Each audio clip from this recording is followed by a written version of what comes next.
ഇന്ന് വനിതാ ദിനം.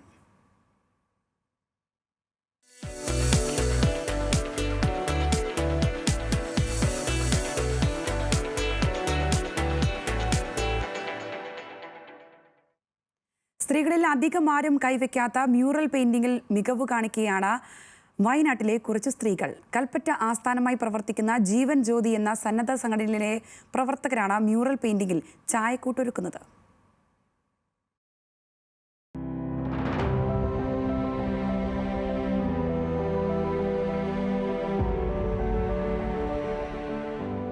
നബാർഡും കുടുംബശ്രീയും ചേർന്ന് നടത്തിയ പരിശീലന പരിപാടിയിൽ വെച്ചാണ് ഇവർക്ക് ചായക്കൂട്ടങ്ങളോട് ഇഷ്ടം കൂടുന്നത്. പരിശീലനം ആഴ്ചകൾ പിന്നിട്ടപ്പോൾ തന്നെ പലരും മികവ് തെളിയിച്ചു. മൺപാത്രങ്ങൾ, മുറങ്ങൾ, തുണിത്തരങ്ങൾ, മുളക്കഷ്ണങ്ങൾ എന്നിവയിലെല്ലാം വ്യത്യസ്തമായ കലാരൂപങ്ങൾ സൃഷ്ടിച്ചു. മാസങ്ങൾ കൊണ്ട് പരിശീലനം പൂർത്തിയാക്കി സർട്ടിഫിക്കറ്റുകൾ ലഭിച്ചവരിൽ പലരും സ്വന്തമായി സംരംഭങ്ങൾ തുടങ്ങി. പലർക്കും ഇപ്പോൾ മികച്ച വരുമാനവും ലഭിക്കുന്നുണ്ട്.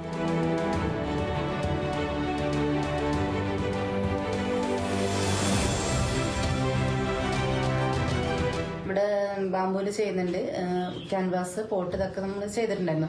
ഇതിന്റെ ഭാഗമായിട്ടാണ് ഞാൻ വൈത്തിരി എന്നൂരിൽ നമുക്ക് ഷോപ്പ് തുടങ്ങാൻ പറ്റിയിട്ടുണ്ട്. അവിടെ ഞാൻ സ്വന്തമായിട്ടാണ് പ്രൊഡക്റ്റൊക്കെ ചെയ്യുന്നത്. അവിടെ നെറ്റിപ്പട്ടും അതിൻ്റെ കൂടെ തന്നെ ചെയ്യുന്നുണ്ട്. നമുക്ക് സാധനങ്ങൾ ചെയ്ത് നേരിട്ട് കസ്റ്റമറിലേക്ക് എത്തിക്കാനും ഇതിനെക്കൊണ്ട് പറ്റുന്നുണ്ട്. മ്യൂറൽ പെയിന്റിംഗ് വിദഗ്ധരായ കോഴിക്കോട് മുക്കം സ്വദേശി ആർട്ടിസ്റ്റ് കുഞ്ഞനാണ് പരിശീലനം നൽകുന്നത്. കുഞ്ഞൻ മാഷിന് കീഴിൽ പരിശീലനം നേടിയവരിൽ ചിലർ മ്യൂറൽ പരിശീലകരായി മാറി. ന്യൂസ് മലയാളം, വയനാട്.